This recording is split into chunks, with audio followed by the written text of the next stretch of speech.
I'm also struggling with mental health problem. Pero sa ngayon wala naman siyang relapse, ilang years na. Siguro one way din to para ma-destigmatize natin yung mental health disorders. Kaya siguro I think first time na mag-open ako sa public talaga ng ganito ka-formal. I have bipolar 2 disorder. So mahirap siya na mental health disorder kasi you have two extreme na episodes. Meron kang depression and then meron kang hypomanic episodes sa case ko. For bipolar 1, mania siya. So, sobrang elated yung feeling, sobrang taas ng feeling. And then, at some point, bigla ka sobrang madadown. Like, hindi lang siya simpleng down, as in depressed ka talaga. So, ang hirap i-manage yung dalawang episodes na yon kasi hindi mo alam yung gitna. And sobrang maapektuhan yung different areas ng life mo. So siguro, kailangan ko siyang i-share kasi I want to encourage everyone na ganun ka-important yung magsisik ka ng consultation pa rin. So kahit psychologist ako, nag-therapy din ako to manage yung mismo mga episodes na yon. Kaya siguro for ilang years na din wala akong relapse. And then kailangan kong i-catch yung self ko, i-monitor ko yung mga ginagawa ko para ma-make sure ko na okay din yung binibigay ko ng mga services. So siguro yun lang yung advantage kapag psychologist ka. You have the ability to catch yourself kung okay ka o hindi. Kasi kailangan yung self-care na sinasabi ko sa kanila, dapat ginagawa ko din. So, kaya importante mag-seek ng consultation or ng therapy din talaga. Siguro yung maganda lang din sa akin, hindi ako, although yung iba na may bipolar, nagkakaroon sila ng medications, sa akin siguro swerte lang ako na na-manage ko siya.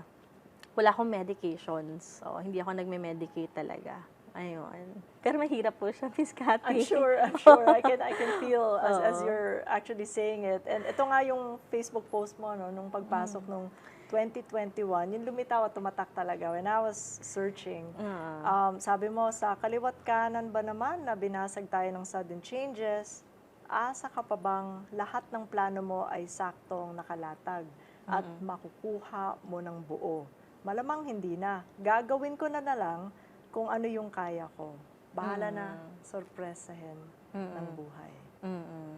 Patuloy naman akong aagos. So how has the picture changed for you? Especially in the 3-4 years that have passed since the pandemic. Kasi doon nga tayo parang na-pivot, no? Kumbaga, bilang sambayanan. Sobrang laki ng change. Kasi parang for me, parang 4 years, 3 years ago, sobrang feeling ko nga, parang ang bleak na nga nung time na yun, sobrang down din ako. Nagkaroon din ako ng relapse at the time. Pero at the same time, na-realize ko, kaya yun yung siguro yung post ko, kasi nandun yung hope, na parang, oy, kinakaya ko naman, nagsasurvive naman ako. So siguro, kino-compare ko ngayon yung present self ko dun sa previous na nangyari.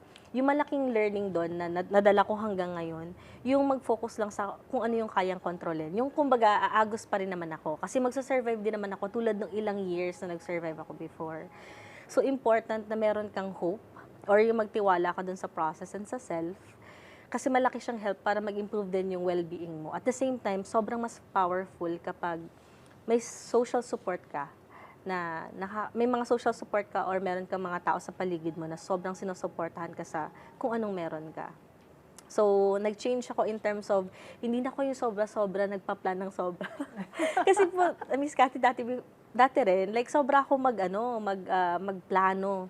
And nung dumating yung pandemic, sira lahat po, di ba?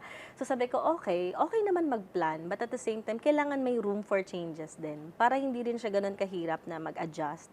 So, lagi na lang ako mas nagpo-focus dun sa kung anong important ngayon. And nakaka-help siya para mas maging okay ako.